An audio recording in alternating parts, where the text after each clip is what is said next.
What you've learned in this module is that ransomware is rampant, with more variants being identified in a single month during 2016 than all of 2015 combined. You get an understanding of just how widespread this issue is.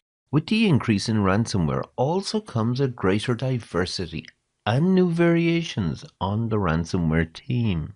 Let's look at where ransomware is spreading. We have seen recent examples where ransomware is being reported on smartphones. Users are blocked out of their phone until a ransom is paid.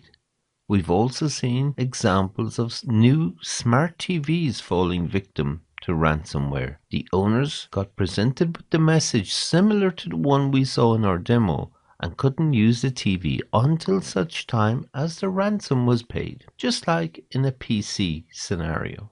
We can only assume this problem is going to get worse, and that will happen quickly, mainly because the number of devices that are now being connected to the internet, so-called IoT or Internet of Things devices, is growing so rapidly. Everything from toasters, weighing scales to motor cars are now connected to the internet, so they are prime targets for this type of crime.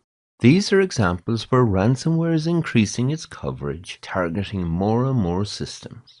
Another variation is where ransomware is taking on a slightly different format. In 2016, something called popcorn ransom arrived. No, you couldn't eat this one, but what was unique with this ransomware is that it tried to recruit the victim to turn into a criminal themselves. Here's how popcorn worked. If your PC gets infected, you're presented with two options. One, the quick option to pay the ransom, which was 1 Bitcoin. That's over $1,000. However, the second option the users had was that they could go and send a link to infect two other people. And once these people paid the ransom, the original victim's files were decrypted for free. I liken this to a giant pyramid scheme, if it catches on, that is. Thankfully, I haven't heard of any other ransomware mimicking the popcorn model just yet.